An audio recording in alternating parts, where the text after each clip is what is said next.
The first thing I'm going to do is start a brand new project and configure it to the proper settings, and I'm going to do that from the Steinberg hub. If for some reason you can't see the hub, make sure the Cubase is loaded, go under the File menu and select New Project, or type the shortcut, which is Control or Command N. That will take you to the Steinberg hub.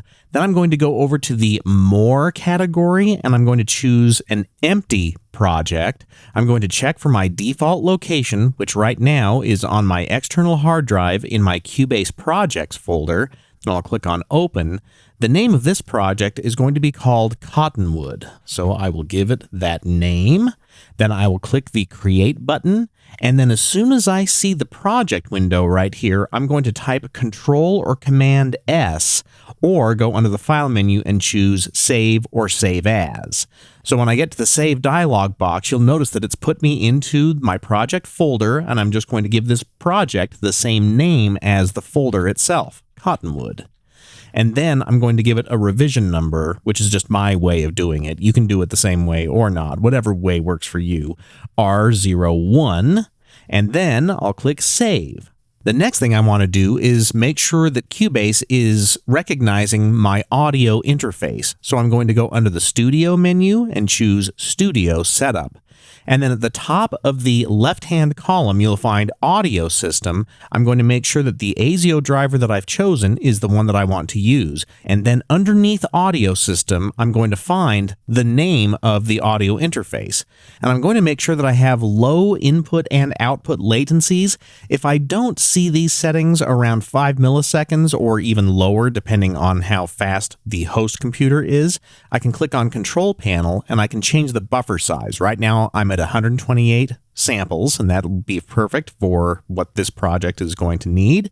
Then I'm going to go back to the audio system settings, and I'm going to make sure that the Advanced tab is open right here, so I'll click that little chevron to open that. I'm going to change the processing precision to 64-bit float. This doesn't have anything to do with the bit depth of the project itself. We'll change that in a moment. This has more to do with how the mixing of the project is done. Higher settings here can generally make your mix sound better.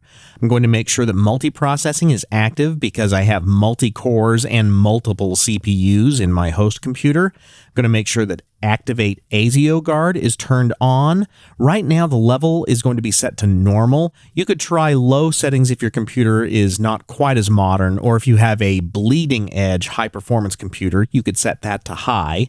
And then once I have those set, I'll click on OK. Then next, I'll want to set the sample rate and bit depth of the project itself.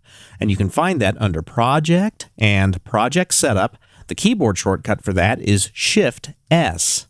And then in the lower left-hand corner, you'll find the settings for sample rate. I'm going to want 44.1 kilohertz. The bit depth that I prefer to use is 32-bit float. I like to record in 32-bit floating point, but as long as you choose something above 16-bit, you're going to be okay. The floating point processing adds a lot of advantages.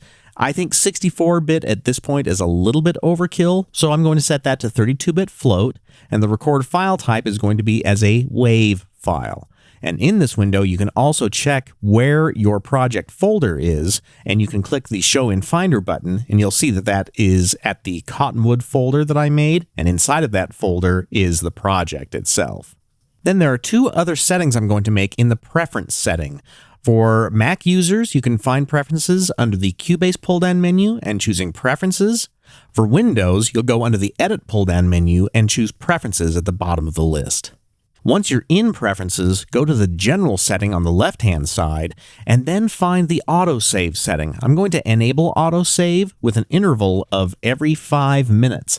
That way, if I forget to press save or my computer crashes or the power goes out, then I'll only need to swim upstream for 5 minutes of the last amount of work that I've done on the project. So it's nice to have Cubase save that for you from time to time, in this case, every 5 minutes. And the last thing that I'm going to do, this is totally optional, but under the MIDI filter setting, I'm going to turn on the filter for recording aftertouch. I tend to press the key pretty hard, and I rarely record with any sounds that use that aftertouch, so I'm just going to filter that out so that the processing of all that aftertouch doesn't clog up my MIDI lines. Then I'll hit the Apply button and close the Preferences window. And in the next tutorial, I'll set the tempo and metronome.